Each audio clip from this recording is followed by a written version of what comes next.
सहनातु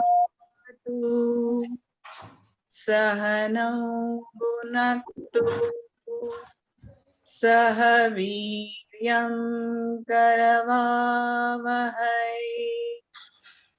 तेजस्विनावधीतमस्तु मा विद्विषावहै। ओम शांति शांति शांति। Hari Om. Gently rub both your palms and slightly cup your eyes. Gently open your eyes. Hari Om. Hari Om. Myself Shanti Iyer. I'll just give a brief note of our institute. First of all, a very hearty welcome to all of you who have joined this session from Yoga Vigyan Pramodini, Nasik, Maharashtra. Our institute has been started by Dr. Premchand Jain and Dr. Kiran Jain, along with other professional friends some 25 years ago. Our institute, that is Yoga Vigyan Prabodhini, is affiliated to YCMOU, KKSU, and Tilak Maharshi Vidyapeeth for various courses like Yoga Shikshak, BA in Yoga, MA in Yoga, and also recently started yoga therapy course, which is attached to Ayush Mantralaya. It's a very proud moment for me to share with you all that our institute has trained more than 1,000 yoga teachers, and some of them are working or rendering their services all over the world also. And for the past 5 years, many batches of YCB level 2, 3, and 4 have been trained successfully by our institute, and the results are some more than 80%. Recently, we have started yoga therapy course and completed 2 batches very successfully. Also, MA in yoga, 3rd batch is going on. We are also conducting various other courses, that is Pragya Samvardhan session to improve memory in children. Also, we conduct sessions on effective parenting, stress management workshop, that is Anandamayi Jeevan Shaili. And around more than 10 years, both our doctors, that is Dr. Jain and Ma'am Jain, have been conducting regular yoga classes with therapy sessions also successfully conducted. So thank you very much. Hearty welcome to all of you who have attended this session or who have been attending from past 1 week. I would just kindly request to people who have just newly joined, जो पहले बार join हुए हैं हमारे session में, सत्र में, तो आपको और आगे के सेशंस के बारे में जानकारी मिलने के लिए please join our session, that is our group, yoga therapy 3 batch group, from whoever you have got the link, or else I will share Dr. Jain's and Sheetal madam's number. If you want more information, you can get contact from them. Thank you. So I hand over the session to Jyoti ma'am, who will give more information about today's speaker, guest speaker. Over to Jyoti ma'am. Thank you. Thank you, Shanti ma'am. A warm welcome to everyone. On behalf of Yoga Vidya Prabodhini, I Jyoti welcome you all today for today's online session. Heartiest welcome to our chief guest, Professor Dr. Vinita Deshmukh ji. We'll give a small introduction about the ma'am. She is the professor and HOD at Sanskrit Sanhita Department, DSDT's Ayurveda, Mahavidyalaya, Wagholi, Pune. She is also Deputy Director at DSDT's Integrated Cancer Treatment and Research Center, Wagholi, Pune. Having teaching experience of more than 21 years, she is recognized guide for PhD, MPhil, and MD Ayurveda. Her major work is in the field of the cancer treatment. Various research papers are being presented in state, national, and international level on Ayurveda and cancer. Number of the books are being published, number of the articles are being written in the paper, number of the interviews are being done conducted for the ma'am for the treatment on the topic treatment of cancer. Her research specialization are field of cancer in Ayurveda and HIV/AIDS in Ayurveda. 8 patents of Ayurvedic formulations are filed for the adjunct treatment of cancer. Among them, 5 are published and 6 are as international patents. 6 are filed. There are a number of the books being written by ma'am, and there are lot many. We'll give just few names of them, like Cancer Sati Logopayogi Ayurved, Ayurvedic Arogya Sadhana, Gharude Arogya Upchar, Ayurvedic Ahar Shaili, Stories of Cancer Survivors, Better Tomorrow for Cancer with Ayurved, and many more.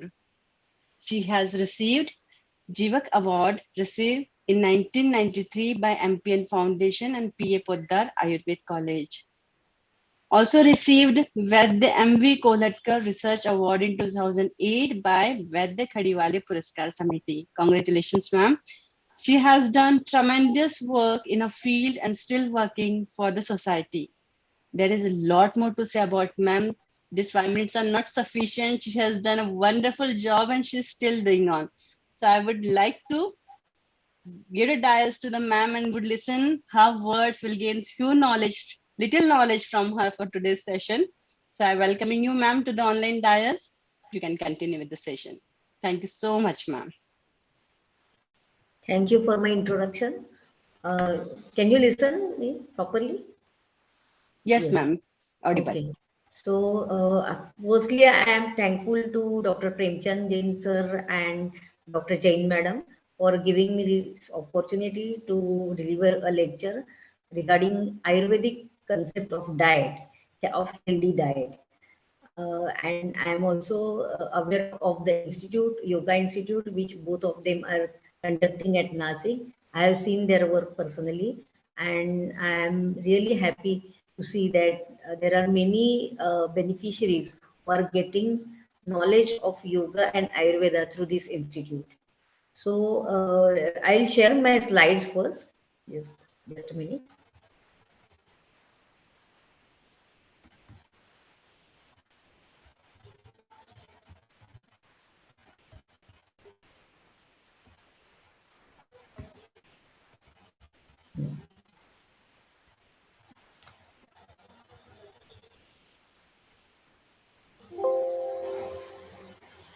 Okay, so can you see my slides? Yes, ma'am, visible. Yes. Visible, no? Okay. Okay. So mainly today I will talk about good health habits. Diet is a very important aspect of good health.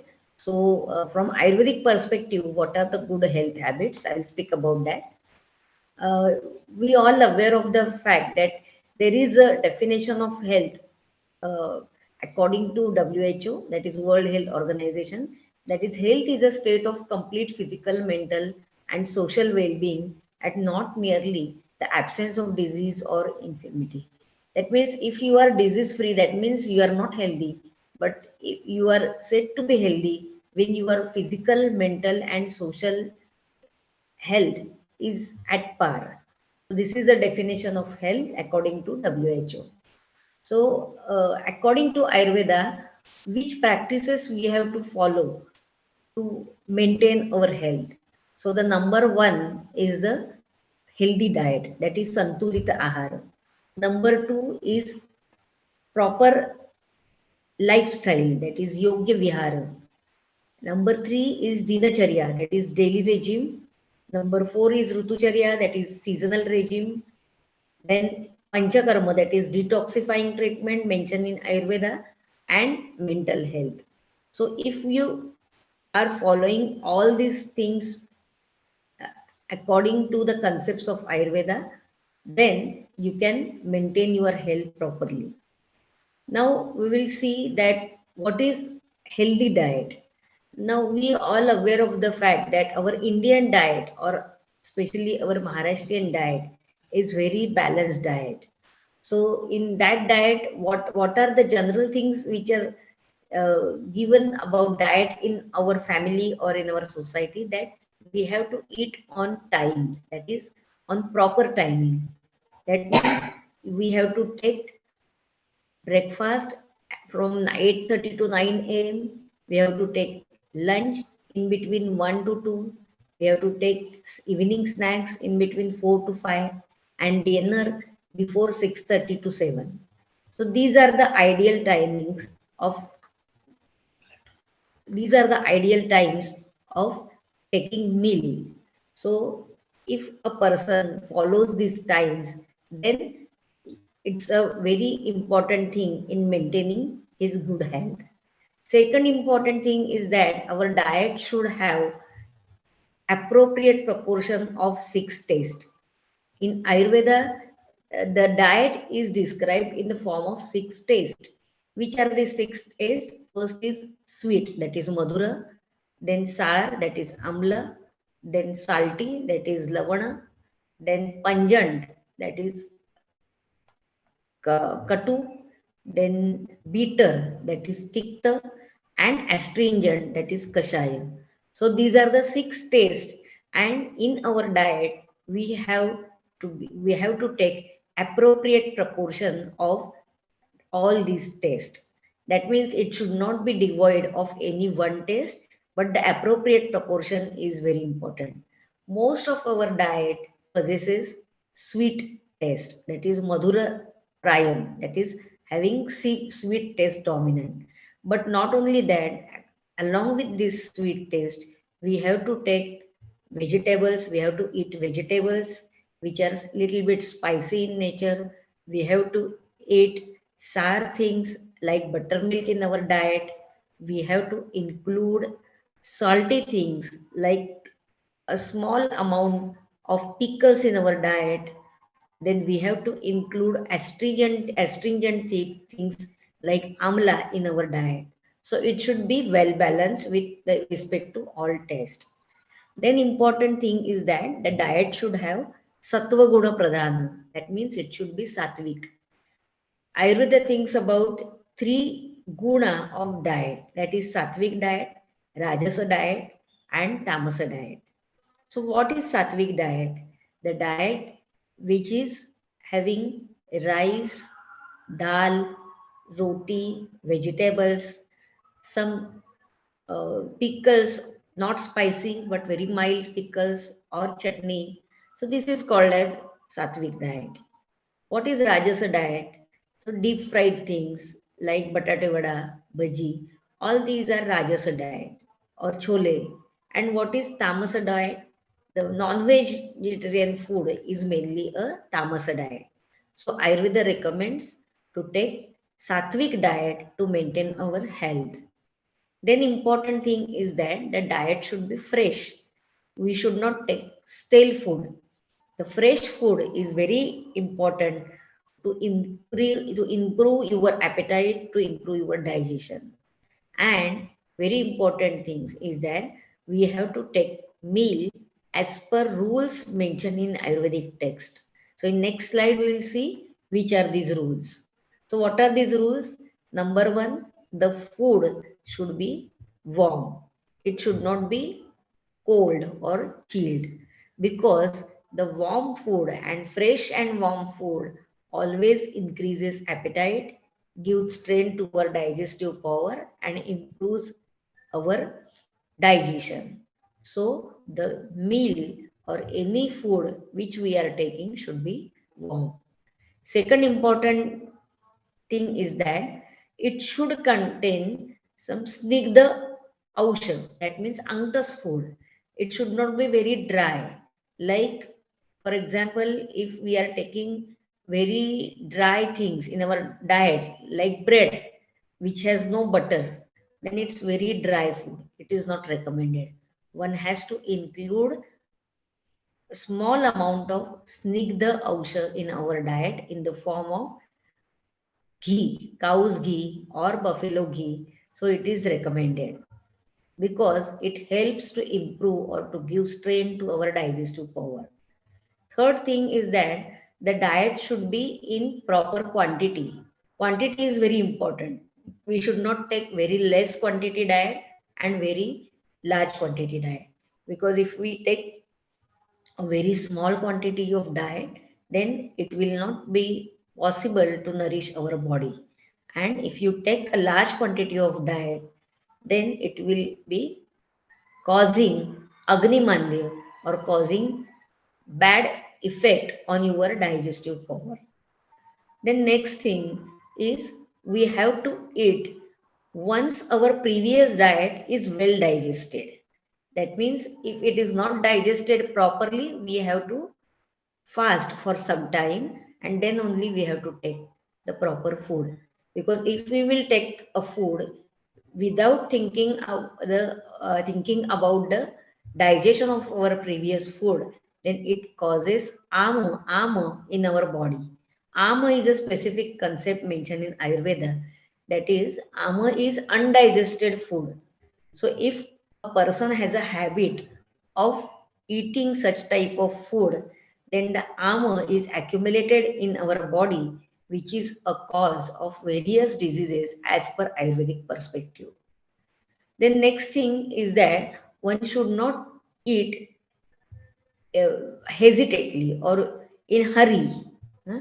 One should take food not so slow, not so fast. So the rhythm of taking food should be maintained properly. And the last but not the least, that we have to concentrate while eating on our food. We should not eat by when we are talking, when we are seeing some WhatsApp or TV or any serial. So it is not recommended, because in that case our food is not properly digested. So these are the common rules of taking diet. Now, there are some along with diet, there are some recommendations of Ayurveda that in early morning and at night, a person has to use Ayurvedic Danta Manjana for cleaning your teeth. Then one has to do gargling with turmeric water.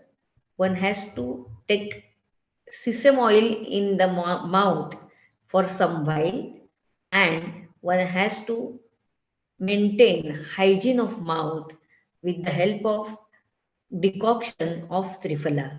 So these things again help to digest your food properly.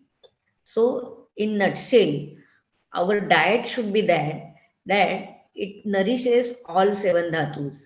In Ayurveda, there is a concept of three doshas, that is Vata, Pitta, Kapha, which are essential elements to maintain our health.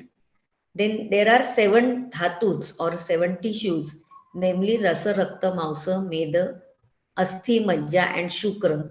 And there are three waste products, that is Mala, Mutra, and Sweda. So when all these three doshas, seven dhatus, and three malas are in appropriate state, they maintain the health. So our diet should be such that it should maintain the health of Rasa, Rakta, Mausa, Meda, Asthi, Majja, and Shukra Dhatu. It should nourish these dhatus. It should form proper waste products of Mala, Mutra, and Sweda. So such type of diet is always essential or always effective to increase immune system of our body.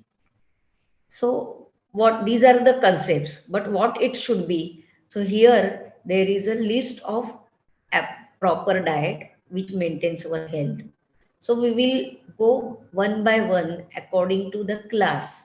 So first is the class of grains. So among grains, what are the beneficial grains? Rice. So rice is recommended by roasting and cooking. So we have to cook rice by roasting it, then it becomes light for digestion.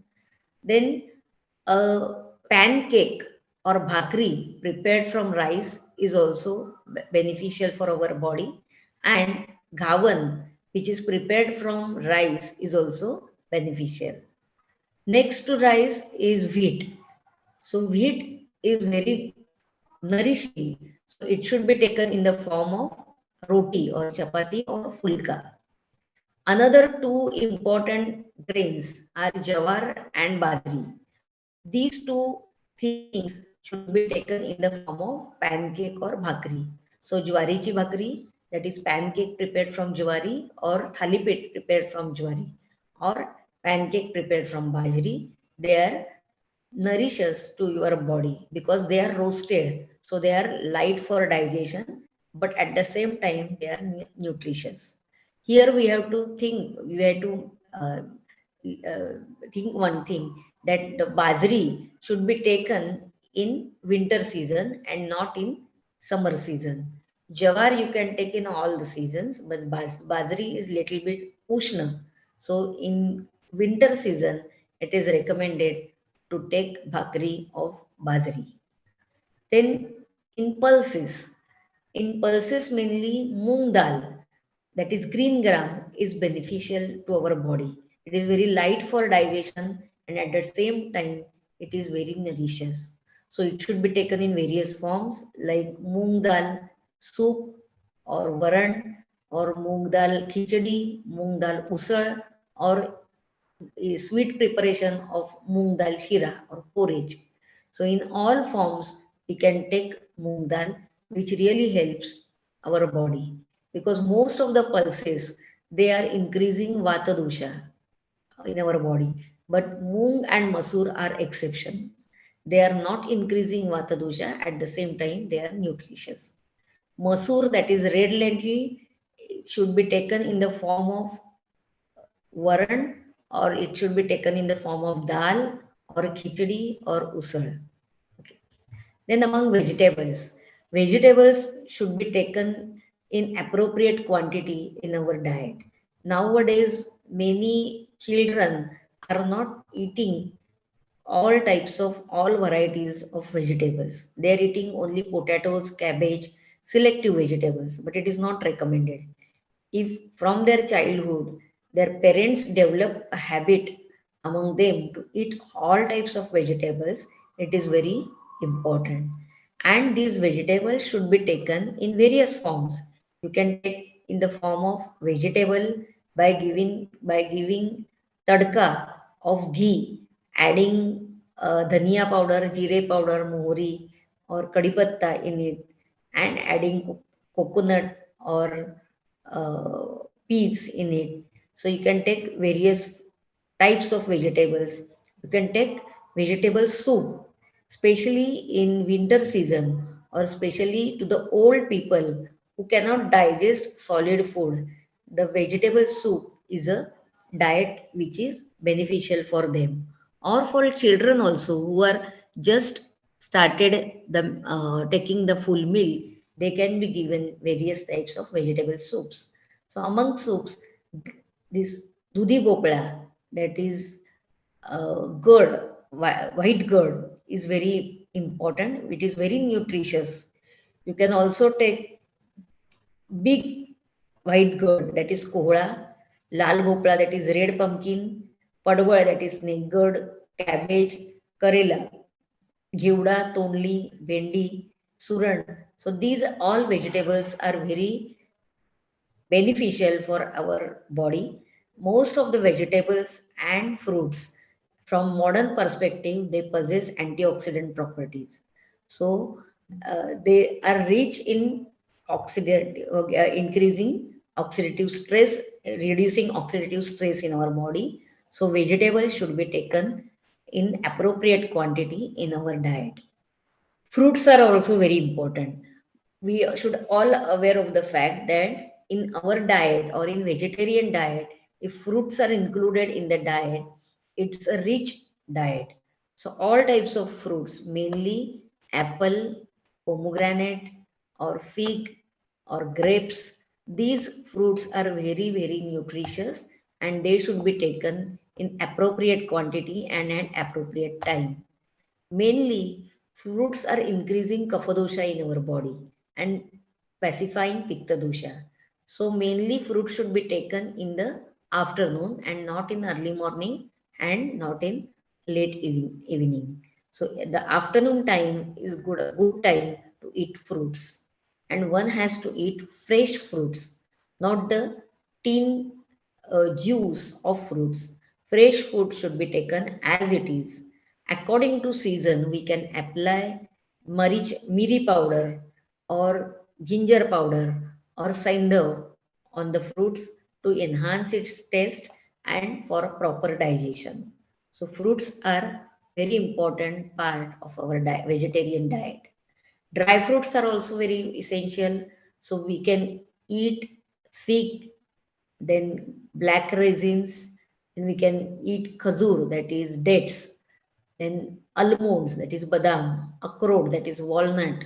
All these fruits are dry fruits are very nutritious for our body.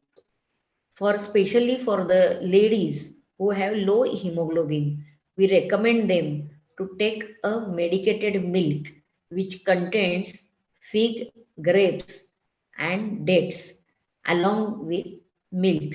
So this mixture is very beneficial to increase hemoglobin in our body. Now, among salad, now we know that Western people are eating a lot of salad, but in our country, we are not used to eat lot of quantity of salad. But it is recommended to take salads which are steamed salad, not the raw salads. So steamed salads should be taken in small quantity every day. But while taking these salads, we have to add the black pepper powder or rock salt, or we can add lemon juice on this salad. And in that form, we can take small quantity of salad, which we call as koshimbir. So generally, we are not recommending to add yogurt in the salad, because yogurt is not recommended for all people. In many people, it causes loss of appetite, it causes increase of kapha dosha and various kapha disorders like asthma or cold or cough. So this koshimbir or salad should be mainly taken along with lemon juice and not with the help with by mixing it curd in it. Then what liquid diet is recommended for each and every people? Now we know water is about liquid diet. The first thing is about water. We know that nowadays many people are uh, using water therapy. They are drinking a lot of water, but according to Ayurveda, it is not recommended. Ayurveda says when you are thirsty, then only you have to drink water. You should not drink water in excess amount, because drinking water in excess amount causes or it hampers Agni, Jathar Agni, and a people suffers from Ama dosha or various diseases of Ama when he drinks a lot of water. So water should be taken or drunk as per requirement. Second thing, it should be taken as per season. In winter season or in rainy season, we have to drink hot or lukewarm water. Chilled water is never recommended. Lukewarm or hot water increases your appetite, improves your digestion. So, those who are worried about their weight also should take hot water or lukewarm water for drinking for full day. Then about milk. Generally, Ayurveda recommends cow's milk because cow's milk is nutritious, but at the same time, it is light for digestion. Similarly, goat milk is also recommended. It is also light for digestion. But if the goat milk or cow's milk is not available, you can take buffalo milk by adding equal amount of water in it. We have to boil it and we have to add a pinch or 2 pinches of dry ginger powder in buffalo milk, and then we have to take it. So milk is important food for proper nourishment. Ayurveda says that it is important Jivaniya Dravya. That means it gives life, it gives strength to our body. So milk is important, but it should be taken in proper quantity. Then, as I said, this paustic milk, that is, which contains date, fig, and black raisins, is very nutritious for our body. Then, among milk products, we should not take curd or we should not eat cheese or paneer. Instead, we can use buttermilk, fresh buttermilk in our diet. So, fresh buttermilk should be prepared from yogurt or curd, and it should not be artificially sweetened. It should be originally sweet.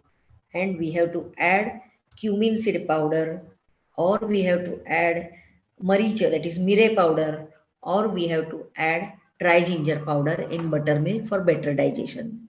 Buttermilk is, in Ayurveda it is said that it is takram chakrasya durlabham. That means in uh, in Prithvi Tala, it is like amruta. So buttermilk is recommended in various diseases.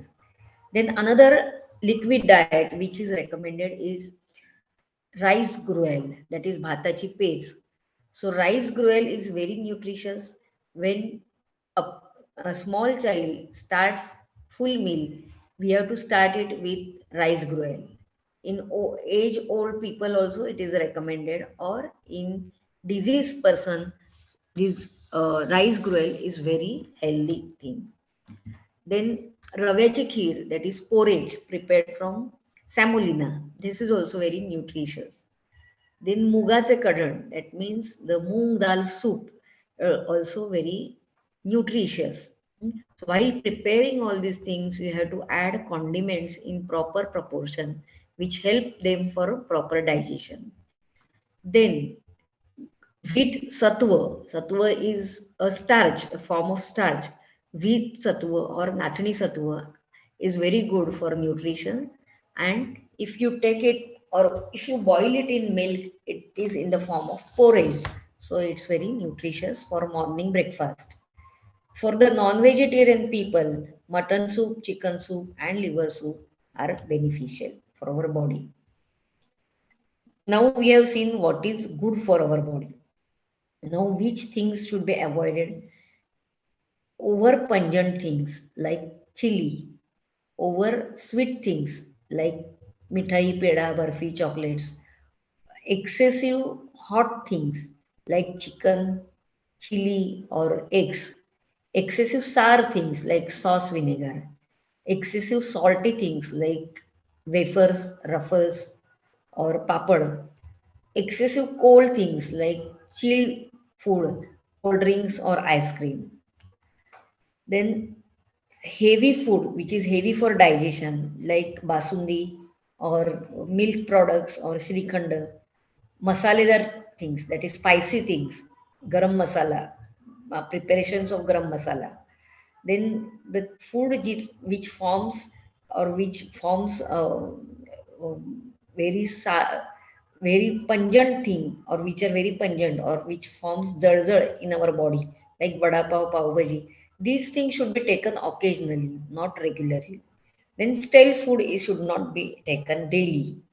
Then the food which is fermented in the form of idli dosa, over fermented, you can take it over, you can put it overnight, but it should not be over fermented. And the food like sauce, jam, which contain the things like preservatives, they are avoided. Then there is a unique concept of Ayurveda which is called as Viruddhahar. Viruddhahar means what? Two types of diet varieties which, if taken individually, are good for our health, but if they are mixed together or if they are cooked together, they are bad for our body. So they contain various non-vegetarian food mixed with milk or milk products, or sour fruits and milk called as milkshake. So such type of viruddhahara or shikran, which is a very common thing which we are taking in our Maharashtrian diet. So these things should be avoided. Then after ahara, the important thing is vihara, because if we'll think about ahara and not about lifestyle, it's not right. Both the things are dependent on each other. So one has to sleep properly.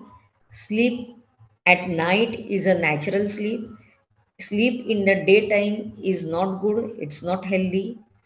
If a person is doing a shift duty, he has to take sleep before meal. Minimum 6 hours to maximum 8 hours sleep is recommended per day. Then there is one concept of Vega in Ayurveda. Vega means what?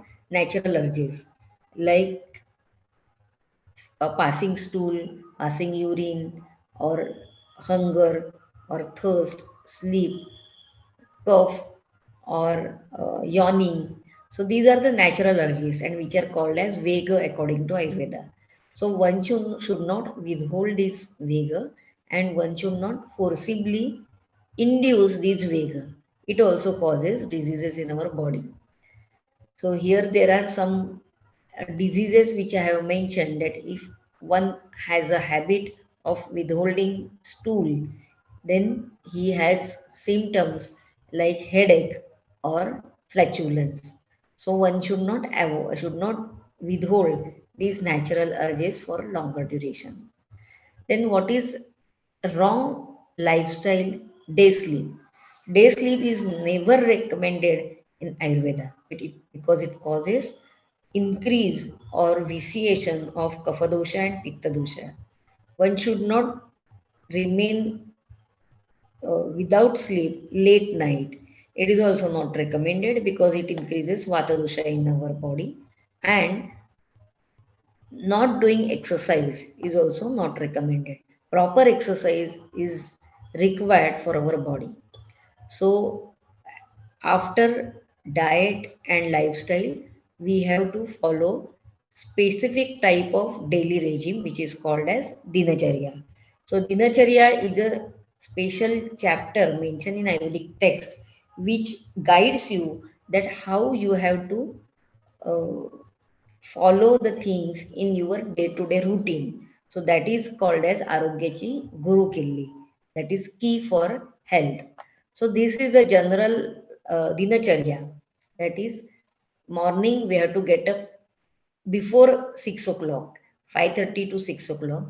We have to pass stool, then we have to clean our teeth, then Anjana, Nasya, Dhumapana, Tambula. Every day Ayurveda recommends to apply oil to your body. After applying oil, we have to do some exercise. Then instead of using soaps, we have to use the medicated utna before stana, before taking lukewarm water bath. Then one has to take a light breakfast. Then we have to go for our work. In the afternoon, between 12 to 1, we have to take a light meat like lunch, and our dinner should not be late. It should be before 8 o'clock or 8:30. And we have to go to sleep at 10 o'clock. So this is a dinacharya. If you follow it, then it daily, then it helps to maintain your life. Then second important aspect of Ayurveda is Rutucharya. That means to follow the rules of diet, rules of lifestyle according to season. Because if a person follows these rules, he can cope up with the specific season, and the seasonal diseases are not happening in such person. So this is a general information about Rutucharya, that is the Vasanta Rutu, which is the mid of March to mid of May. This is a period when Kapha dosha is vitiated in our body. So diet and lifestyle which mitigates Kapha dosha in the form of gargling with lukewarm water, then pungent, astringent, and bitter food, or the food which is light for digestion, or plenty of honey is recommended in this season. Then Grishma Rutu comes in mid of May to mid of July. This is the period when Vata dosha is accumulated in our body.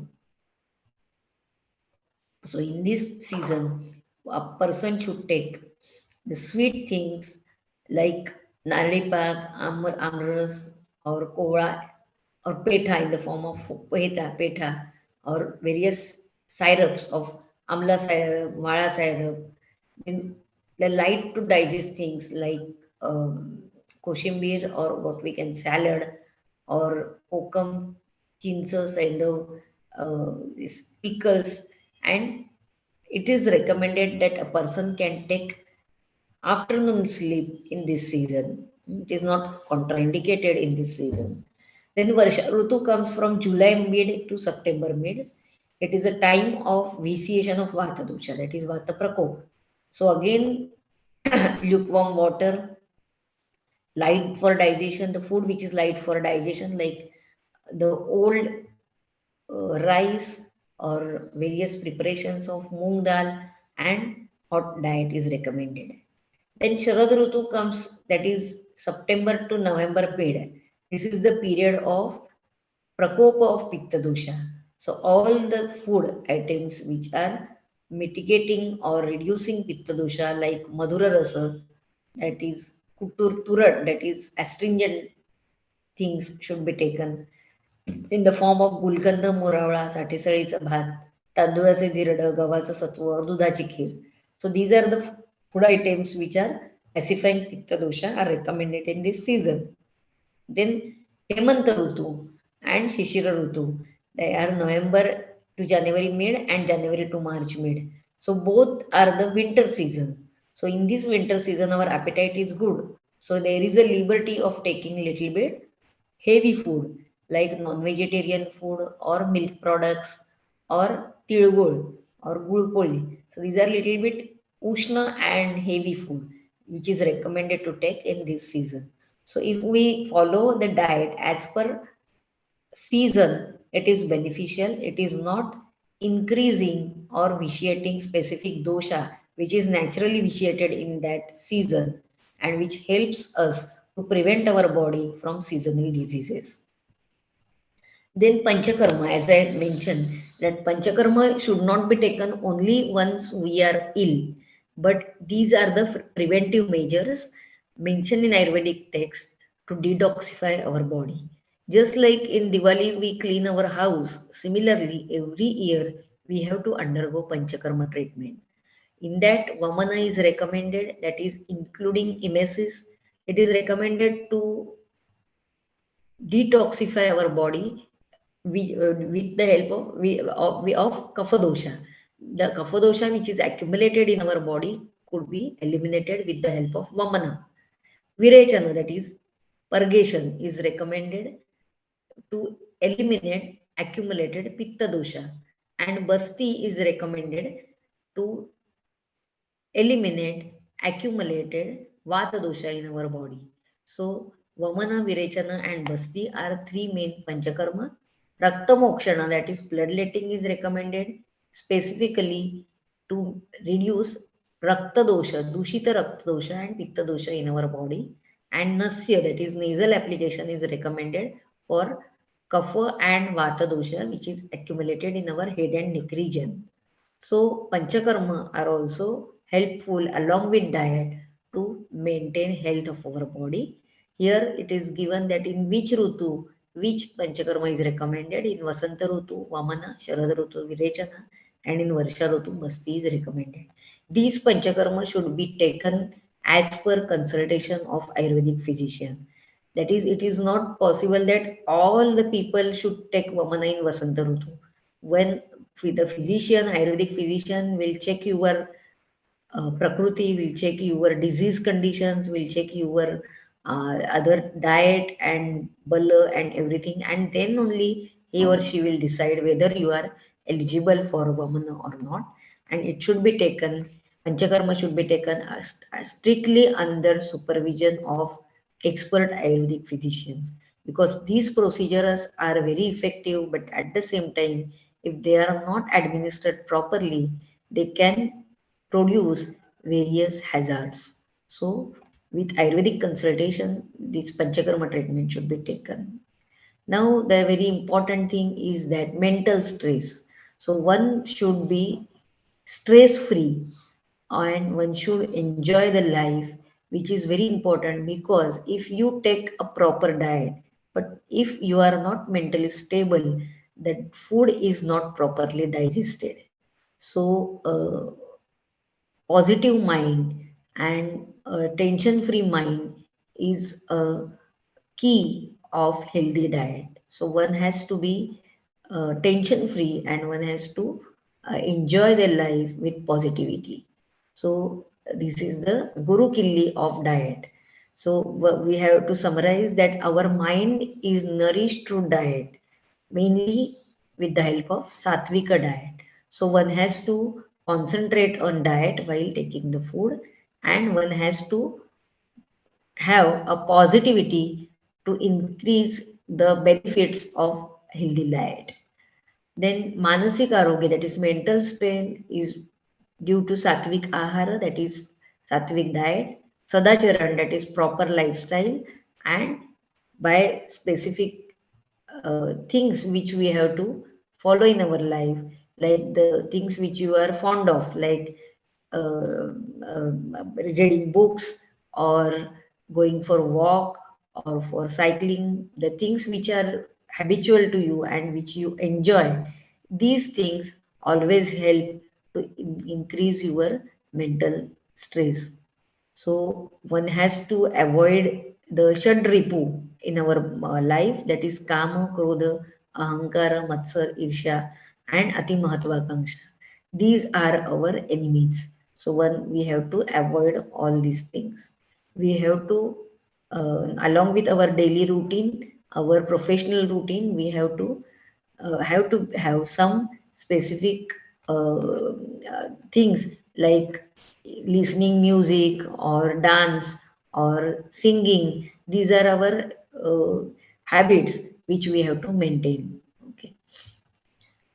Like reading or painting or teaching. So these are very important thing. Or somebody like climbing on for going for walk or for playing or taking photographs.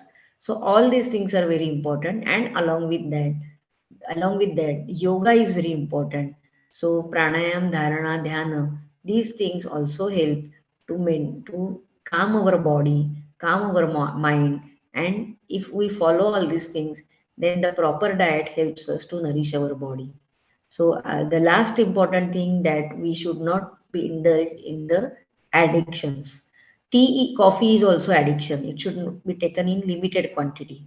It should not be taken as addiction. Or betel nut, betel leaves, tobacco, mashiri, tapkir, all these things should be avoided in our body. So this is the importance of healthy diet in our body. I think now we can have a time for discussion. Escape.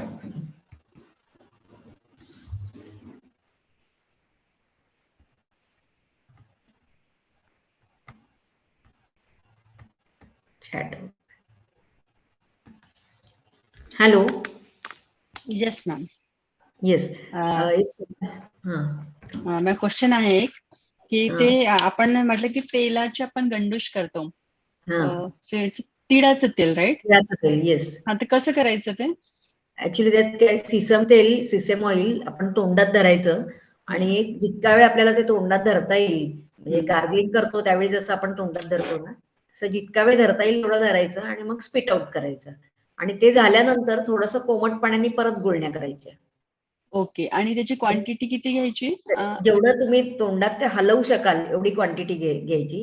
पूर्ण भरायचं नाही, हलवू शकाल तुम्ही. म्हणजे गुळण्या करताना आपण जेवढी क्वांटिटी घेतो आणि हलवतो, त्याचा उपयोग सगळ्यात चांगला असा होतो की तिळाच्या तेलाची जे नियमित गार्गलिंग करतात त्यांना हिरड्यांचे आजार होत नाही, बळकट राहतात. या दोन गोष्टींसाठी त्याचा उपयोग होतो. किती वेळ गार्गल्स करायचे? गार्गल्स किती वेळ? दिवसातनं एकदा सकाळी. एकदा नाही, साधारण 1 मिनिट, 2 मिनिट, अर्धा मिनिट असं. तुझ्या तोंडात सिक्रिशन यायला सुरुवात झाली की स्पिट आउट करायचं. म्हणजे असं वाटलं की आता धरता येत नाही आणि सिक्रिशन यायला स्पिट आउट करायचं. अच्छा, मॅक्झिमम सिक्रेशन्स आतमध्ये साठेपर्यंत.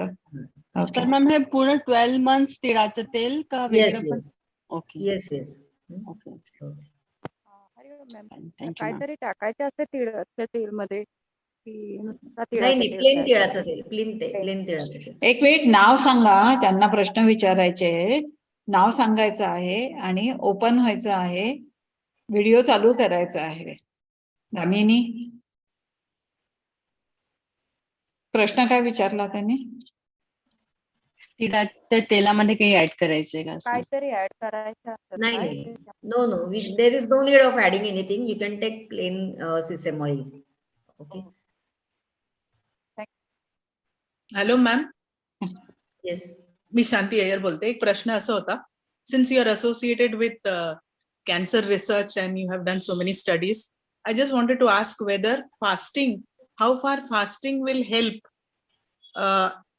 in terms of treating cancer patients किंवा prevention किंवा whatever, like how can it be related? Yes.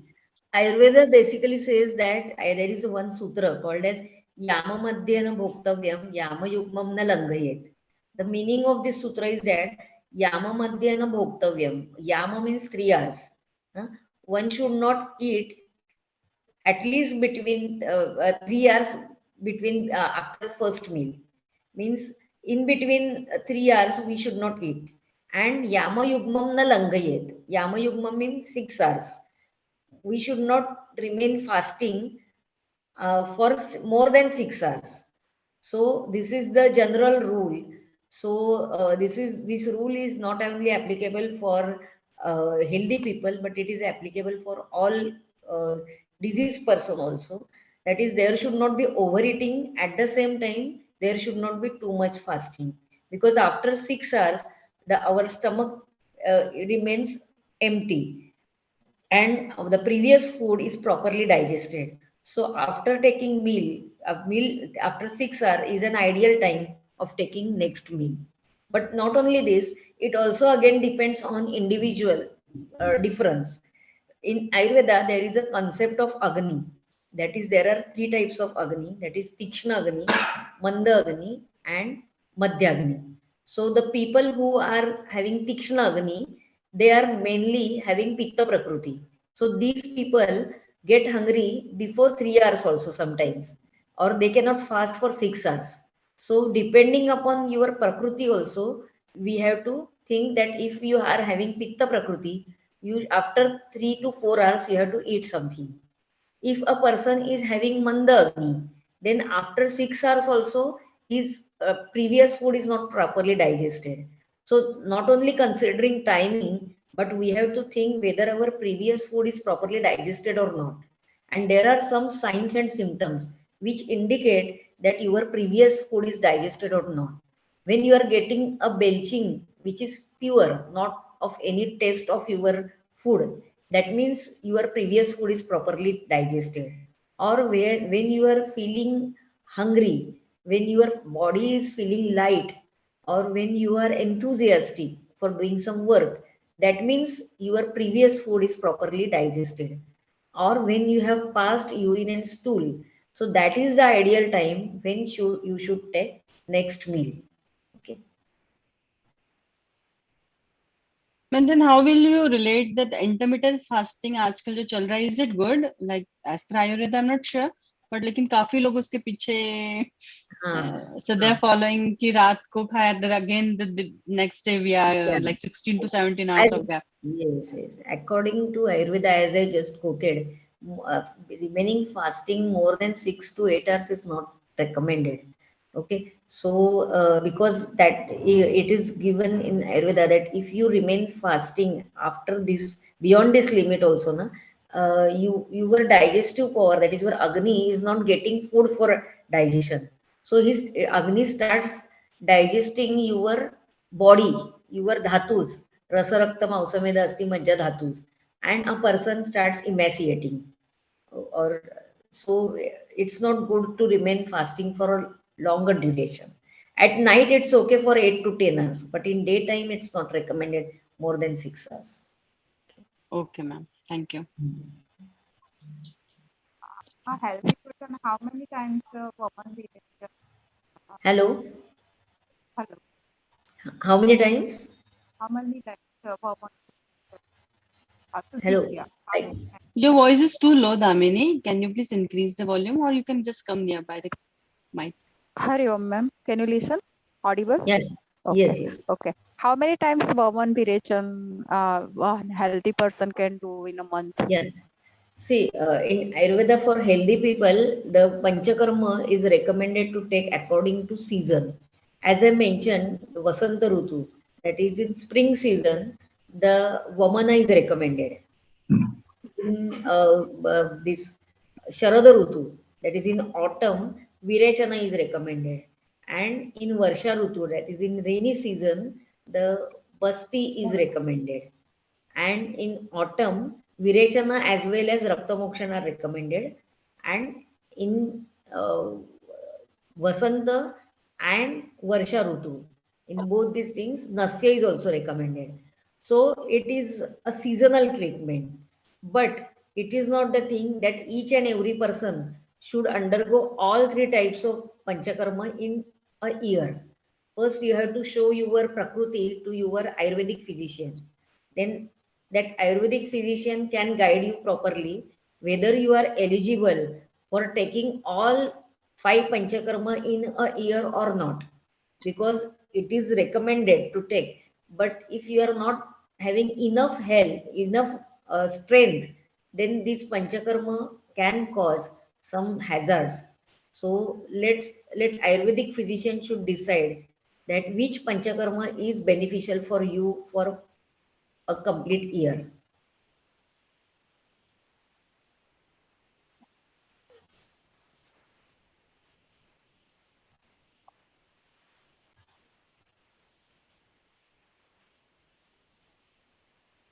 अजून कोणाला काही विचारायचं आहे? Any queries, questions? ma'am. Like pulses बद्दल आपण we had discussed about the moong and the masoor. Masoor. Then what about the others like आपण आपली चवडी Yes. आणि काय काबुली मटकी. चना वगैरे. See, actually, what Ayurveda says that except moong and masoor, all other pulses are increasing vata dosha in our body. So it is not recommended that they should be completely avoided, but they should not be in your daily practice. In daily diet, they should be avoided. Once a week, once in for 15 days, you can take it. You can take chawdi, you can take matki, or you can take kulit or rajma or chole, but not regularly. And if you have a vata prakriti, then better to avoid these things. And if you want to take it, you can add some pachaka dravya, like you can add ajwayan, that is ova. You can add pudina while cooking these pulses, so they will not cause harm in your body. Thank you, ma'am. Madam मी सोनाली अहिरा बोलते. हा. आपण ताक घ्यायला सांगितलं तर ते 12ही महिने हरकत नाही का ताक घेण्यासाठी? Yes, buttermilk is called as amruta in our Ayurvedic text. So actually, for a healthy person, buttermilk can be taken for 12 months. But there are 2-3 types of buttermilk. One is very fresh, one is little bit sour, and one is excessive sour. So what is recommended is the first one, that is which is fresh and not sour, which is having astringent taste, little bit turat chav apan jala म्हणतो turat, and first taste should be turat. That type of buttermilk is beneficial. And according to season, we have to add cumin seed powder or mire powder or ginger powder in buttermilk to become it digestive. But the people who are suffering from cough and cold for 12 months, they should avoid buttermilk, especially in rainy season and winter season. They can take it in hot season, in summer season, but they can take it in the afternoon, not in the early morning and not at late evening. नमस्कार madam, मी कांतीलाल राऊत बोलतोय. आताचे lifestyle आहे ना, अगर आयुर्वेद हा फार जुना संकल्पना आहे आणि ती फार जगामध्ये एक नंबर आहे आणि त्याचं ओरिजिनेशन इंडियात आहे. So we are lucky person people living in India, being Indian. तर त्यावेळेचा वेळेला संकल्प होता ना, त्यावेळेला लोक हार्डवर्क करत होते, 10-10, 12-12, 14-14, 16-16 तास. आताचं सिच्युएशन आहे ना, as per the current situation, nobody is doing hard work. Maybe 10% people or 5% people. Rest of the people, they are just sleeping all the day, sitting on the doing table work and all these things. They are not doing at all. So that concept should change as per situation. आता जे तुम्ही 4 तास 6 तास सांगताय ना, even 8-10 तास खाल्लं नाही तरी काय होणार नाही हो, तुम्ही हालचालच करत नाही. बरोबर, पण तेच तर आयुर्वेद बदलायला सांगतंय की तुम्ही हालचाल थोडी करायला पाहिजे आणि खायला पाहिजे आणि व्यायाम करायला पाहिजे. म्हणजे हीच तर काय होतं, आजकाल जे लाईफस्टाईल डिसऑर्डर्स आहेत ते आपण बघतो की कार्डियक प्रॉब्लेम्स आहेत, हार्ट प्रॉब्लेम आहे, डायबेटीस आहे, ब्लड प्रेशर आहे. हे सगळं वाढण्याचं कारणच हे आहे मुख्यतः, की हे सगळं वाढलंय ह्याच्याचमुळे की आपली लाईफस्टाईल चांगली नाहीये. सगळ्यात महत्वाचं, आपल्या लाईफस्टाईल मधनं व्यायाम निघून गेलाय, तर आपल्या शरीराला हालचालच नाहीये. बरोबर ना? त्याच्यामुळे आयुर्वेद तुम्ही हालचाल करत नाही म्हणून 8 तासांनी किंवा 10 तासांनी खा असं सांगण्यापेक्षा थोडीशी हालचाल करा आणि वेळेत खा असं जास्त चांगलं रेकमेंड करतो. कारण तुम्ही तशीच जर लाईफस्टाईल चालू ठेवली, या 8-10 तास तुम्ही हालचालही केली नाहीत आणि काही खाल्लंही नाही, तर त्याचा पुढे पुढे जाऊन परिणाम हाच होतो की तुम्हाला शरीरात आमसंचिती होते, मग डायबेटीस होतो, ब्लड प्रेशर होतं, हृदरोग होतो. त्याच्यामुळे हे सगळं टाळण्यासाठी हे करणं आवश्यक आहे. म्हणजे आजकालच्या तरुण पिढीला हे बदलणं, ही लाईफस्टाईल बदलणं हे सांगणं फार गरजेचं आहे. आणि आजकाल आयटीत आपण बघतो की मुलं एसीत जाऊन बसतात, 10-10, 15-15 तास नुसतं तिथे बसून काम असतं. आणि मग काय तर वडापाव खातात, म्हणजे जे न्यूट्रिशन करणारं डाएट काही नाही आणि त्यांनी काही त्यांचं पोषणही होत नाही आणि शरीराला हालचालही होत नाही. तर ह्या दोन्ही गोष्टी टाळल्या पाहिजेत.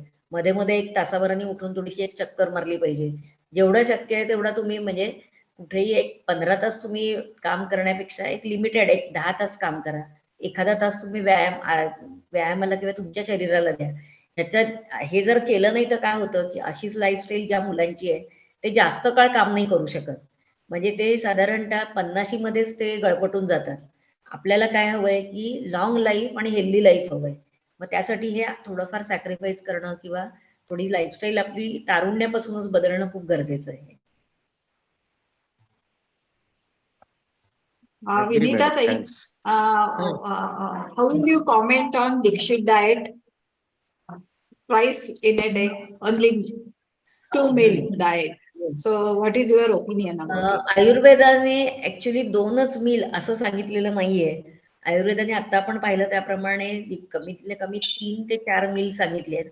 पण दीक्षित डाएट मधली ही गोष्ट बरोबर आहे की 2 मील ही हेवी असावी. म्हणजे ही गोष्ट बरोबर आहे की 2 मील पूर्ण हेवी असावी, पण अगदीच 12-12 तासाचं अंतर ठेवून असतं कामा नये. म्हणजे त्याच्यामध्ये 2 एक सकाळचा ब्रेकफास्ट आणि इव्हिनिंग स्नॅक असणं गरजेचं आहे.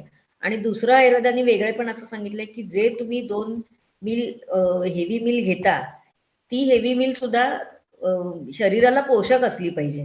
म्हणजे खूपच जे पोषक नाही, म्हणजे पाणीपुरी तुम्ही अर्ध्या तासात खा, हे काही आयुर्वेदिक डाएट नाहीये किंवा ते बेनिफिशियल नाहीये. म्हणजे तुम्हाला 50 मिनिटाचा वेळ दिलाय, 40 मिनिटाचा वेळ दिलाय, त्यात तुम्ही आईस्क्रीम खा, पाणीपुरी खा, हे योग्य नाहीये. डाएट हेल्दी असायला हवं आणि वेळेवरही असायला हवं. या दोन्ही गोष्टीवर आयुर्वेदाचं भर आहे. त्यामुळे दीक्षित डाएट मधला काही अर्धा भाग आयुर्वेदाने योग्य सांगितलाय, पण अर्धा भाग त्याला ऍड करण्याची गरज आहे. आणि ऋतूप्रमाणे पण त्यात बदल होऊ शकतो ना आयुर्वेदात. निश्चित म्हणजे हेमंत असेल तर भूक लवकर लागेल. अगदी. आता आपलं साधंच बघतो की आपण दिवाळीमध्ये एवढे सगळे फराळाचे पदार्थ जे करतो ते सगळे तेलात किंवा तुपात केलेले पदार्थ असतात. मग ते दिवाळीतच का करतो आपण? तर दिवाळीमध्ये थंडीमध्ये आपला अग्नी चांगला असतो, त्यामुळे ते पदार्थ पचतात, आपण ते खाऊ शकतो मोठ्या प्रमाणात.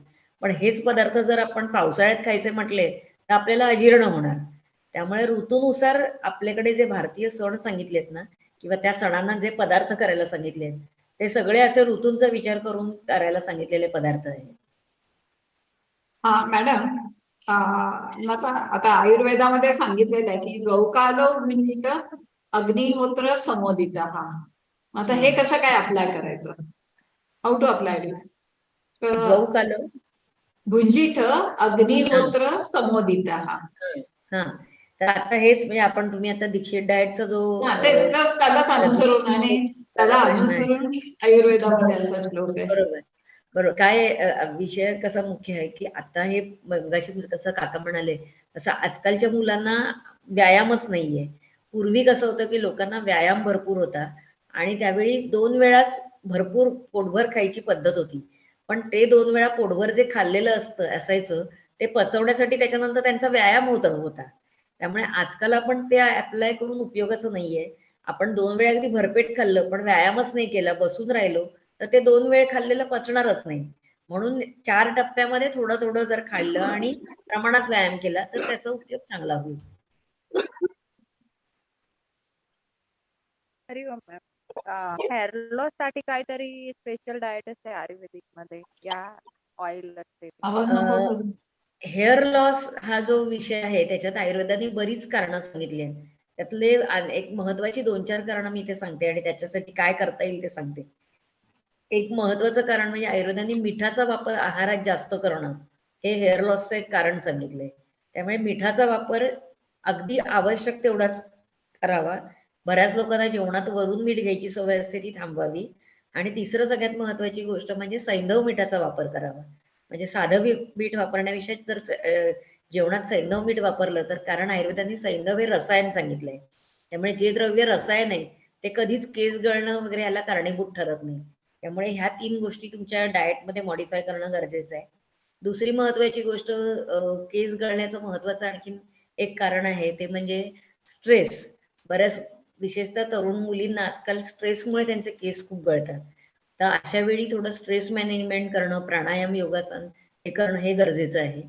आणि तिसरी सगळ्यात महत्वाची गोष्ट, आजकाल बरेच जण केसाला तेल लावत नाही, त्याच्यामुळे केस गळती खूप असते. त्यामुळे नियमित केसांना तेल लावणं. आणि चौथी महत्वाची गोष्ट, आयुर्वेदाने आपण जे दिनचर्या बघितली त्यातलं नस्य हा जो उपक्रम बघितला, तर त्याचा फायदा ग्रंथात एवढा मोठा सांगितलाय की जे नियमित नस्य करतात त्यांना 100 वर्ष त्यांचे केस काळे होत नाहीत किंवा गळत नाही, असा आयुर्वेदाने एक मोठा फायदा सांगितलाय. तर आपण अगदी साधा उपक्रम आहे, आपण रात्री झोपताना आपल्या दोन्ही नाकपुड्यांमध्ये गाईच्या तुपाचे किंवा खोबरेल तेलाचे 2-2 थेंब जर नाकात सोडले तर त्याचा उपयोग अनेक गोष्टींसाठी होतो. केस गळती थांबते. मात्र हा उपक्रम एक महिना 2 महिना करून उपयोग नाही, तुम्हाला वर्षानुवर्ष करायला पाहिजे. केस गळती थांबते आणि सगळ्यात महत्वाचं इंद्रिय पाटव असं आयुर्वेदाने म्हटलंय की आपली जी सगळी इंद्रिय आहेत, ज्ञानेंद्रिय आहेत, डोळे आहेत, जीभ आहेत, कान आहे, वास घेणं हा भाग आहे, तर ह्या सगळ्या इंद्रियांना खूप चांगलं बल मिळतं याच्यामुळे. त्याच्यामुळे हे करणं फार गरजेचं आहे. आणि आहारामध्ये तुम्ही म्हणाल तर जसं मी सैंधव सांगितलं तसं छोट्या छोट्या काही टिप्स आहेत.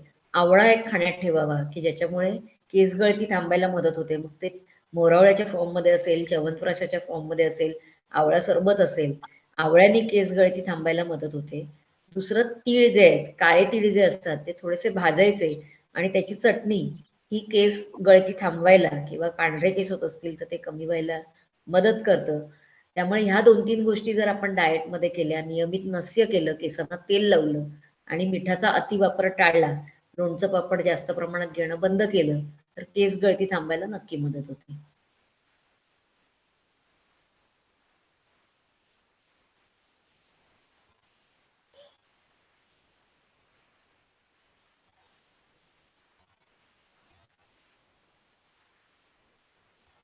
प्रश्न आणखी कोणाला विचारायचे? एक गोष्ट आहे की ड्रायफ्रुट्स मध्ये आपण काजू आणि पिस्ता अवॉइड करतो, म्हणजे फॅटी.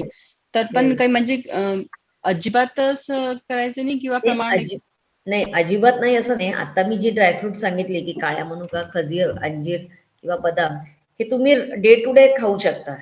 पण काजू, बदाम, पिस्ता म्हणजे हे जे बदाम नाही सॉरी काजू, पिस्ता ही जी ड्रायफ्रुट्स आहेत ती डेली खाणं योग्य नाहीये. ऑकेजनली खाणं ठीक आहे, तुम्ही 15 दिवसात एकदा खाल्ली किंवा 7 दिवसात एकदा खाल्ली तर ठीक आहे. कारण थोडंसं काजूच्या बाबत असं आहे की काजू बऱ्याच जणांना उष्ण पडतो आणि पचायला खूप जड आहे. पिस्त्याचंही तसंच आहे, पिस्ताही पचायला जड पडतो. त्यामुळे जे अगदी रेग्युलर व्यायाम करतात की जे चांगल्यापैकी बॉडी बिल्डिंग करणारे लोक आहेत त्यांनी हे पदार्थ खायला हरकत नाही, पण ज्यांना व्यायाम नाहीये त्यांनी हे पदार्थ नियमित खाऊ नये. मात्र जर काळ्या मनुका, अंजीर आणि खजूर हे 3 पदार्थ असे आहेत की त्या मानाने पचायला ड्रायफ्रुट्सच्या इतर ड्रायफ्रुट्स पेक्षा पचायला हलके आहेत आणि त्याच्यामुळे आपलं डायजेशन सुधारायला मदत होते, रक्त वाढायला मदत होते या 3 पदार्थांमुळे. बदाम आणि अक्रोड जे आहेत तर भिजून, कारण हे उष्णता प्रेरक आहेत, बदाम आणि अक्रोड, भिजून खाल्ले तर थोडी उष्णता कमी होते का? कमी व्हायला मदत होते. तर तोही एक भाग आहे की बदाम सुद्धा अगदी अवॉइड करा असं नाही, की विशेषतः लहान मुलांना, शिकणारी मुलं आहेत, खेळायला जात आहेत आणि शिक्षण पण आहे, तर बदाम आणि अक्रोडासारखं ब्रेन टॉनिक नाहीये. त्यामुळे ह्या 2 गोष्टी नियमित द्यायलाही हरकत नाही. पण जसं मॅडम म्हणाले तसं बदाम विशेषतः आम्ही असं सांगतो की 2 बदाम रात्री भिजत घालायचे, सकाळी त्याचं साल काढायचं आणि दुधात उकळून द्यायचं. अशा पद्धतीने दिले तर त्याचा आणखीन ब्रेन टॉनिक म्हणून चांगला उपयोग होतो आणि त्या मानाने त्याची त्याचा जो गुण आहे तो कमी व्हायला मदत होते. ओके. आणि मॅम जे पौष्टिक दूध म्हटलं तर ते म्हणजे गरम आपण जे सांगितलं की मनुका, अंजीर, खजूर त्याच्यात टाकून उकडायचे? नाही, काय करायचं, नाही त्याच्यात काय करायचं की खजूर साधारणतः मी जनरली असं सांगतो की यंग वुमेनना की ज्यांचं हिमोग्लोबिन कमी आहे किंवा स्ट्रेन कमी वाटते त्यांना एक 5 ते 10 काळ्या मनुका, 1 खजूर आणि 1 सुकं अंजीर हे पाण्यात, कोमट पाण्यात भिजत घालायचं एक साधारण अर्धा ते पाऊण तासाने ते सॉफ्ट होतं. मग त्याची पेस्ट मिक्सर मधनं काढायची आणि मग 1 कप गाईचं दूध किंवा म्हशीचं असेल तर अर्धा कप म्हशीचं दूध, अर्धा कप पाणी हे उकळून आटवायचं आणि त्याच्यात ती पेस्ट घालून घ्यायचं. त्याच्यात उकळायचं नाही. उकळलं की ते दूध फाटायची शक्यता असते. म्हणून फक्त त्याच्यात मिक्स करून घ्यायचं ते. Thank you ma'am. मैम माइग्रेन के बच्चे 18 साल का बेटा है मेरा, माइग्रेन के लिए कोई इलाज बताइए. ऍक्च्युली खरं तर मी आता सांगतेच आपल्याला, पण पेशंट बघून म्हणजे हे जे आजार आहेत, व्याधी आहेत, ते आयुर्वेदामध्ये असे सांगितलेले आहेत की त्यात कसं आहे की एकच उपचार नसतो. म्हणजे पेशंटची प्रकृती, आता वात प्रकृतीच्या मुलाला मायग्रेन असेल थोडी ट्रीटमेंट वेगळी आहे, पित्त प्रकृतीच्या मुलाला मायग्रेन असेल तर ट्रीटमेंट वेगळी आहे. त्यामुळे खरं आयुर्वेदिक, तुमच्या आजूबाजूला जे कोणी आयुर्वेदिक वैद्य असतील त्यांना दाखवून तुम्ही इलाज कराल ते जास्त चांगलं आहे. पण एक इन जनरल म्हणजे चिकित्सा म्हणून नाही, पण डाएट मध्ये तुम्ही मॉडिफिकेशन मध्ये एक 2-3 गोष्टी मायग्रेन मध्ये करू शकता. की एक तर आवळा हा चांगला आहे मायग्रेनसाठी. तर तुम्ही त्याला मोरावळा, मराठी समझ रहे हैं ना या हिंदी में बात करो?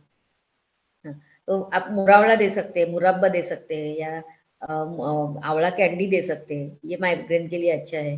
या माइग्रेन के लिए मिल्क अच्छा है और मिल्क में हम सजेस्ट करते हैं जो अपना सैफरॉन होता है ना, केसर, तो थोड़ा सैफरॉन मिल्क में थोड़ा ये करके मिक्स करके वो मिल्क दे देना. और आलमंड भी अच्छा है, आलमंड और सैफरॉन का मिल्क दे देंगे तो उसमें माइग्रेन में अच्छा फायदा हो जाता है. मैं सवेरे इसको खसखस, आलमंड और सैफरन का ही दूध देती हूँ. अच्छा, ठीक खसखस, है ना. उसकी वात प्रकृति है मैडम, उसकी वात अच्छा. प्रकृति है, ओके. उसके लिए फिर उसके अच्छा, लिए नहीं वही एक्चुअली देख के ट्रीटमेंट बता देंगे, लेकिन ये चीज तो आप बराबर कर रहे हैं. उसके साथ और थोड़ा उसके लिए ये करेंगे, थोड़ा घी, देसी घी खाने में ज्यादा रखना चाहिए, उसका भी फायदा अच्छा होता है माइग्रेन में. तो ये 2-3 चीज करेंगे, करना है. और मेडिसिन के बारे में आपके नजदीक वाले कोई डॉक्टर से मिलके ही ज्यादा अच्छी तरह से दवा, आयुर्वेदिक दवा ले सकते हैं. मॅडम नमस्ते, मी दीपाली. हाँ बोला. मॅडम ते मेडिकेटेड उठणे जे सांगितलं ते कसं तयार करायचं? उठणं ना, मेडिकेटेड उठणं. उठणं, हा उठणं आपल्याला माहितीये की दिवाळीत आता बऱ्याच ठिकाणी उठणं येतं बाजारामध्ये. तर साधारणतः बऱ्याचशा उठण्यांचे घटकद्रव्य सारखीच असतात. आपण घरी सुद्धा तयार करू शकतो त्याच्यामध्ये. काय विचारायचंय? हॅलो, तर आपण घरी सुद्धा उठणं तयार करू शकतो. त्याच्यात महत्वाचं काय असतं तर कचोरा असतो, त्यानंतर वाळा असतो, नंतर सारिवा किंवा अनंत आपण म्हणतो ते असतं, हळद असते थोड्या प्रमाणात, त्यानंतर अनेक औषधी द्रव्य असतात, मंजिष्ठा असते किंवा त्याच्यामध्ये आपल्याला जर घरीच तयार करायचं असेल तर मसूर डाळीचं पीठ घेऊन त्याच्यामध्ये ही द्रव्य मिक्स करायची आणि त्याच्यात दुधाची साय टाकायची. असं घरगुती तयार केलेलं उठणं सुद्धा खूप, जर नियमित आपण अंगाला लावलं तर त्याचाही खूप चांगला उपयोग होतो. फक्त तुमची स्किन कशी आहे याच्यावर ठरवायचं. तुमची स्किन जर खूप ऑइली असेल तर त्यात साय नाही टाकायची, पण तुमची स्किन जर ड्राय असेल तर त्याच्यामध्ये दुधाची साय मिक्स करून घरगुती तुम्ही मसूर डाळ, हळद, त्यानंतर कचोरा, सारिवा, मंजिष्ठा आणि हळद ही द्रव्य मिक्स करून तुम्ही घरच्या घरी उठणं तयार करू शकता. त्रिफळा पण वापरता येतो का त्याच्यामध्ये? त्रिफळा तुमच्या स्किननुसार ठरवायचं की जर ड्राय स्किन असेल तर त्रिफळाचा काही वेळा त्रास होतो, पण जर ड्राय स्किन नसेल तर त्रिफळा चांगला आहे केव्हाही वापरायला. नागरमोथा चालू शकेल. नागरमोथाही वापरू शकता. अनेक घटक द्रव्य आहेत, पण तुम्ही घरगुती एक 5-6 द्रव्यांपासून केलं तरी हरकत नाही. बाजारात मिळणारी खूप चांगली चांगली उठणं आहेत, त्यात याच्यापेक्षाही जास्त कंटेंट्स असतात. ही सगळी जी कंटेंट त्याच्यात असतात मुख्यतः ते स्किनचं कॉम्प्लेक्शन सुधारणारी आणि आपल्या स्किनवर नको असलेल्या ज्या गोष्टी सारख्या निर्माण होत असतात त्या काढून टाकणारी, डिटॉक्सिफिकेशन करणारी द्रव्य आहेत सगळी. मला एक विचारायचं, त्या स्किन क्रिझेस मध्ये जो मळ साठून राहतो ना, आपण 2-4 दिवसांनी असं त्याला असं चोळलं की काळ्या काळ्या वळ्या निघतात, तर ते उठणं वापरलं ना, म्हणजे हा माझा अनुभव सांगते की ते लावलं की अजिबात ह्या काळ्या वळ्या ज्या निघतात ना, त्या राहत नाही, साफ राहते एकदम स्किन. अगदी बरोबर, बरोबर. मला एक विचारायचं गुरुवर्य, डोक्याला आशिष ओपन व्हा. हा गुरुवर्य, मला एक विचारायचंय, डोक्याला हा, बोल. तेल कुठलं लावायचं, तेल लावायचं, कुठलं हा. तेल आपण घेतलं पाहिजे? अच्छा. डोक्याला तेल लावण्याबाबत असं आहे की आपल्याकडे पूर्वापार खोबरेल तेल लावायची प्रथा आहे आणि ती अगदी योग्य प्रथा आहे. म्हणजे खोबरेल तेल हे शीत गुणाचं आहे, त्यामुळे आपण जे म्हणतो की डोकं शांत राहायला मदत होते आणि केसाचं टेक्स्चर त्यांनी चांगलं राहायला मदत होते. पण जसं खोबरेल तेल जितकं इफेक्टिव्ह आहे तितकंच तिळाचं तेल सुद्धा इफेक्टिव्ह आहे केसांना लावण्यासाठी. म्हणजे विशेषतः ज्यांचे केस पांढरे होण्याची सवय असते त्यांना नियमित तिळाचं तेल जर केसाला लावलं तर म्हणजे फक्त त्याला थोडासा वास येतो, त्यामुळे रात्री केसाला लावायचं आणि सकाळी केस धुवायचे, म्हणजे रात्रभर राहणं गरजेचं आहे. त्यामुळे तिळाचं तेल आणि खोबरेल तेल ही 2 तेल खरं तर योग्य आहे. त्याच्याशिवाय मार्केटमध्ये बरीच तेलं मिळतात, केश तेल किंवा अँटी डॅन्ड्रफ ऑइल, ती सुद्धा लावायला हरकत नाही. त्यात नुसतं तिळाचं तेल हे तर बेनिफिशियल आहेच, पण तुम्हाला घरगुती करायचं असेल तर त्याच्यामध्ये तुम्ही माका घालू शकता किंवा त्याच्यामध्ये तुम्ही कोरफड घालू शकता. हे घालून तुम्ही घरच्या घरी तेल तयार करू शकता, तेही उत्तम आहे करायला. धन्यवाद गुरुवर्य, धन्यवाद. मैडम मेरी बहन की बेटी को ना प्रेग्नेंट है, 5-6 महीने में उसको डेंगू हो गया है। अच्छा। तो उसके लिए क्या इलाज करें? हॉस्पिटल में मैडम है। क्या है, हाँ क्या है, मैंने अभी आपको बताया कि अभी आपने जो लेक्चर लिया है वो हेल्दी डाइट के लिए है।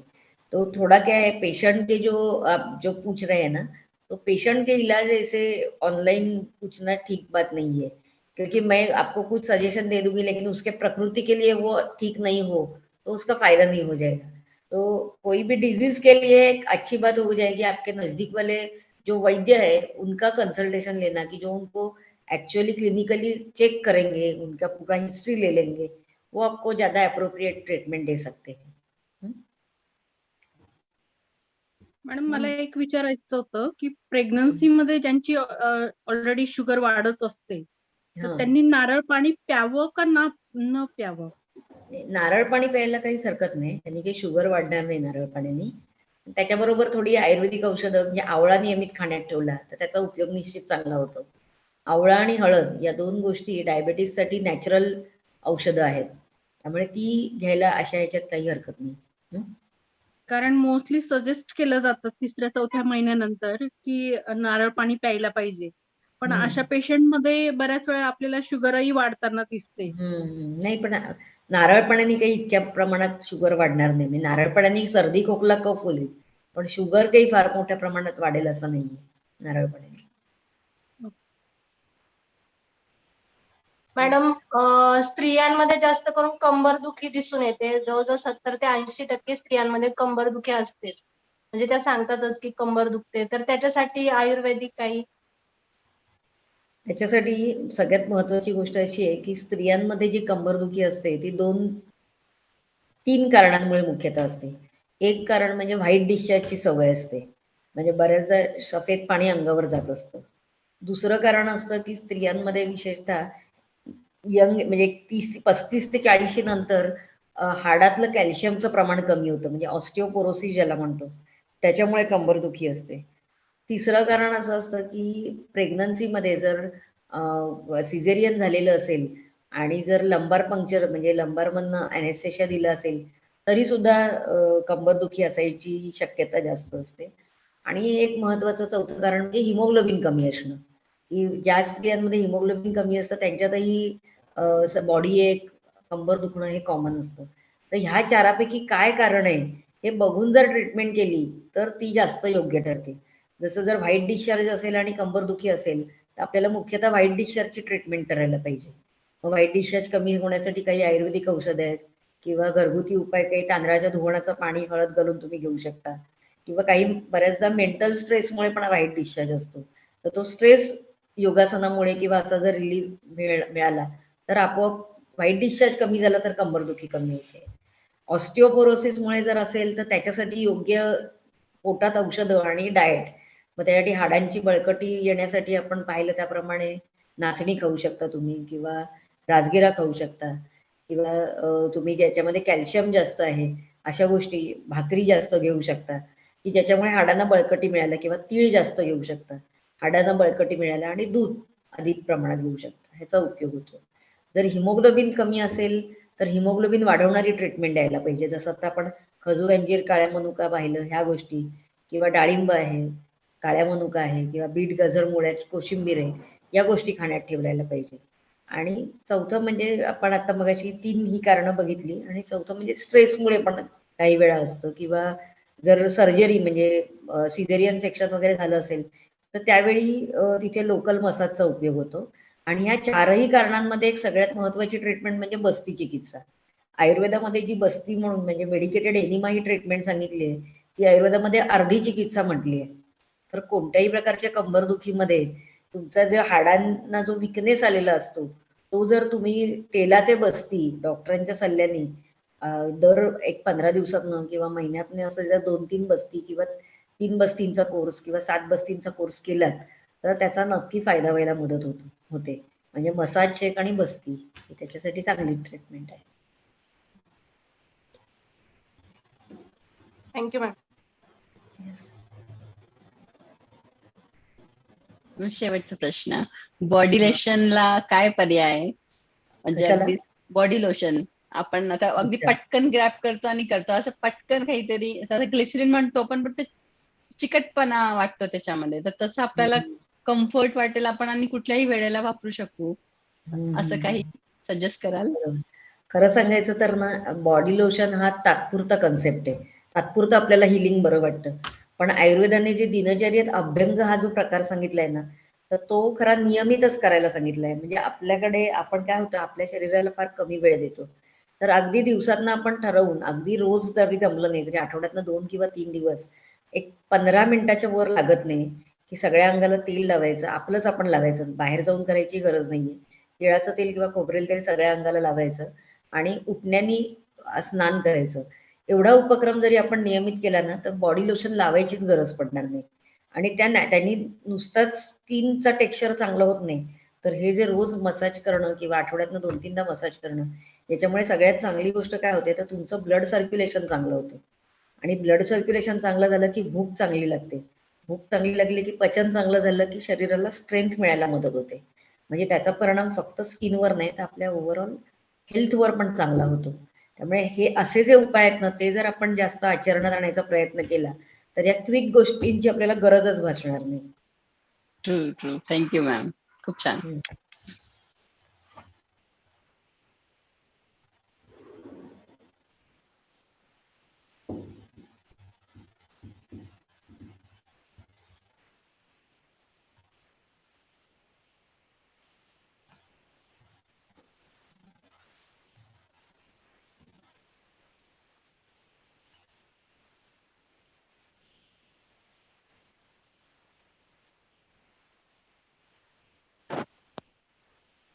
हॅलो मॅम, हा तुम्ही मनुका, अंजीर आणि खजूर, हा ऐकून येते.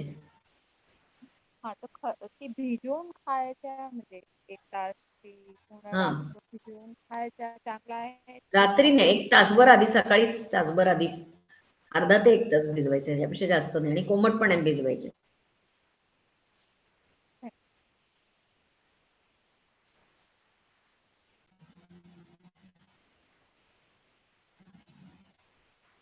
अजून कोणाला काही प्रश्न आहेत? ऍक्च्युली बरंच काही असेल. खरं म्हटलं तर 2-3 तास पण कमी पडतील. मॅम तुमचा आवाज येत नाही, जन मॅम. ओके. तर कॅन्सर वरती तर यांचा आणि मोठे सर जे आहेत, सर देशमुख सर, तर त्यांचा अगदी हातखंड आहे आणि लोकांना बरं झालेलं मी अगदी माझ्या स्वतः डोळ्यांनी बघितलंय. त्यांचं एक सेंटरही आपल्याकडे आपल्या हॉस्पिटलमध्ये होते, असिस्टंट डॉक्टर होते सर, आणि मॅडम दर महिन्याला ते यायचे, शनिवार किंवा रविवार अशा दिवशी यायचे ते, आणि खूप म्हणजे लोकांना त्यांनी इतकं सुख, आनंद आणि आरोग्य दिलेलं आहे, त्याच्यातनं ते अगदी सहजपणे बाहेर पडलेलं आहे. आणि दुसरं असं की अगदीच सर म्हणायचे ऍडव्हान्स आहे म्हणे बरंच, पण बघूया काय करू. तर असे एक 3-4 पेशंट मी बघितलेले आहेत की ज्यांना असं चालणंही मुश्किल होतं, ते पेशंट, आणि अगदी प्रिटी ओल्ड, म्हणजे 80-90 वर्षाचे असे पेशंट सुद्धा खूप छान झाले, नॉर्मल कामाला लागले, नॉर्मल खाणं पिणं सुरू झालं आणि दी लाईफ, क्वालिटी ऑफ लाईफ आपण जी म्हणतो ती खूप चांगली झालेली मला दिसलेली. आणि शेवटची घटिका सुद्धा अतिशय आनंदाने त्यांची पार पडलेली आहे, की कळलं पण नाही ते कधी झोपेमध्ये गेले. ते कोणालाही त्रास न होता त्यांनी या जगाचा निरोप आनंदाने घेतलेला. बरेच पेशंट आहेत बरं का विनीता मॅडम, की अगदी हसत खेळत त्यांनी या जगाचा निरोप घेतलेला आहे. ही मात्र आणखी एक पेशंट मला आठवत आहे की तो आला होता आणि त्याचे केस काळे झाले, पांढरे केस काळे झाले. म्हणजे ही रसायन चिकित्सा सारखंच झालं ना, की तुमचं पूर्ण शरीर बदलून टाकण्याची ताकद या आयुर्वेदिक औषध. पण ते प्रॉपरली दिलं गेलं पाहिजे. सगळं काही आपल्या भोवती असतं, पण प्रॉपरली ते दिलं गेलं पाहिजे, घेतलं गेलं पाहिजे, हे मात्र झालं पाहिजे. मॅडमचा अगदी हा सिद्धांत आहे आणि अनेक म्हणजे माझ्या घरातले पण पेशंट त्यांनी बरे केलेले आहेत. तर आपण ते फॉलो करायला पाहिजे. म्हणजे हाही पॅथीचा म्हणजे अलॉंग विथ दॅट म्हणजे ते नुसतं हे पण नाही करत आहे, त्यांच्याकडे रेडिएशन सेंटर पण आहे, नंतर हे केमोथेरपी पण आहे त्यांच्याकडे. म्हणजे पूर्ण कॅन्सर ट्रीटमेंटचं युनिट त्यांच्याकडे आहे. सर्जन आहे, रेडिओथेरापिस्ट आहे, केमोथेरापिस्ट आहे. आणि हे ह्याचे काही जे काही साईड इफेक्ट आहेत ते अनअवॉइडेबल आहेत, होतातच ते. पण या औषधांनी सहजपणे तुम्ही त्याच्यातनं पार होता. आणि प्लस योगाची पण जोड तेवढीच आवश्यक आहे. तर ह्या सगळ्यांच्या म्हणजे integration of all these pathies is very important. बरोबर. हा, तर असा जर आपण ह्या सगळ्या पॅथीजचा जर आपण उपयोग केला तर life will be really beautiful and happy. म्हणजे काय की ॲलोपॅथिक ट्रीटमेंट ही इमर्जन्सीसाठी किंवा काही डिझीज बर्डन कमी करायला उपयोग त्याचा नक्की होतो, म्हणजे आपण ते नाकारू नाही शकत. पण ते करत असताना जी इम्युनिटी कमी होते किंवा क्वालिटी ऑफ लाईफ हॅम्पर होते, त्यासाठी आयुर्वेद आणि योग हे फार महत्वाची चिकित्सा पद्धती आहे. त्यामुळे आपण मॅडम आता म्हणाले तसं इंटिग्रेशन फार महत्वाचं आहे. कुठलीच पॅथी कमी नाहीये, प्रत्येक पॅथीचं काहीतरी स्वतःचं वैशिष्ट्य आहे. त्या क्षेत्रात त्या पॅथीचा उपयोग करून घेणं पेशंटनी हे गरजेचंच आहे.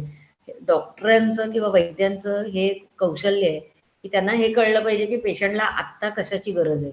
आता ॲलोपॅथिक ट्रीटमेंटची गरज आहे का, आता आयुर्वेद योगाची गरज आहे का, आता तिन्ही ट्रीटमेंट एकत्र कंबाईन करण्याची गरज आहे. हे वैद्यांनी किंवा डॉक्टरांनी त्यांच्या अनुभवानी हे ठरवलं तरच त्याचा नक्की पेशंटला चांगला फायदा होतो.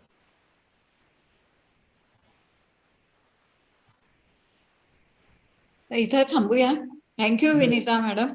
आणि पुन्हा एकदा असंच मार्गदर्शन आमच्या स्टुडंटना करत राहावं, आम्हालाही करत राहावं अशी मी इच्छा व्यक्त करते. आणि ओव्हर टू ज्योती. कोण? शांती कोण? कीर्ती कोण आहे? आपल्या आणि योगाचं आपलं जे युनिट आहे त्यालाही माझे चांगले सदिच्छा, कारण मला माहिती आहे की मॅडमना योगामध्ये खूप इंटरेस्ट आहे आणि त्यांच्या हॉस्पिटलला मी अनेकदा बघितलंय की त्यांचा वेळात वेळ काढून ते योगाचे क्लासेस घेत असतात आणि त्याचा अनेक रुग्णांनी आजपर्यंत फायदा घेतलाय. तर या आपल्या उपक्रमाला शुभेच्छा आमच्या. धन्यवाद. हा थेरपीचा क्लास आहे, म्हणजे आता yoga as a therapy that we are teaching. बरोबर. आणि त्याचेही खूप रिझल्ट चांगले येतात. योगा नॉर्मल ह्याच्यामध्ये तर आहेच आहे, पण any disease can be not cured, I will say completely, but it helps for a better quality of life. This is my the underline sentence. It makes you happy and acceptance. जे काही आपल्याला आहे त्याचा acceptance येणं, then life becomes very easy and satisfactory. Thank you, Vinita madam. Thank you. For giving us a very lively session. म्हणजे lively म्हणता येईल, कारण की तुम्ही सगळे इंटिग्रेट करून सांगितलेलं आहे शॉर्ट मध्ये अँड शॉर्ट अँड स्वीट. म्हणजे सगळं काय त्यामध्ये हाव संतुलित आहार असायला पाहिजे, दिनचर्या ऋतुचर्याच्या हिशोबाने आपलं डाएट पाहिजे, how Panchakarma is also very much useful according to the Ritu also ते करायला पाहिजे आणि मनाचे स्वास्थ्य. Last but not the least, I think it is very, very important, which is part and parcel for a wholesome life. Thank you very much for coming and guiding us in Ayurveda basics. I think it will help many of our students. So from Yoga Krida Prabodhini, I thank from the bottom of your heart. You have spent your valuable time with us. And please come again to enhance our knowledge. Thank you. Thank you. Thank you So so much, ma'am. प्रार्थना Ma'am, end शांत. करू का प्रार्थना? Yes. So we end with 3 Omkars. Once again, all of you be straight. Hands Dhyan Mudra, back straight, shoulder relax. 3 Omkar.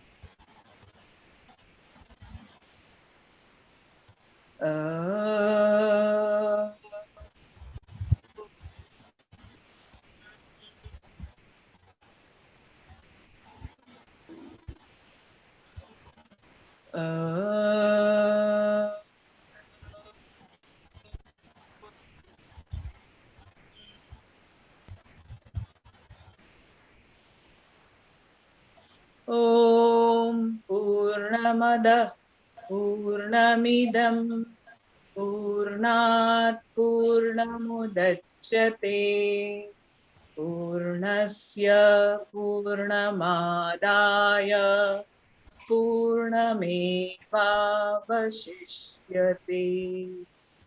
Om Shanti Shanti Shanti. Hari Om. Thank you, ma'am. Thank you.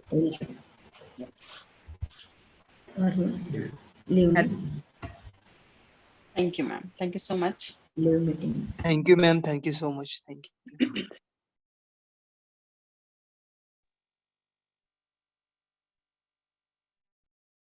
Okay.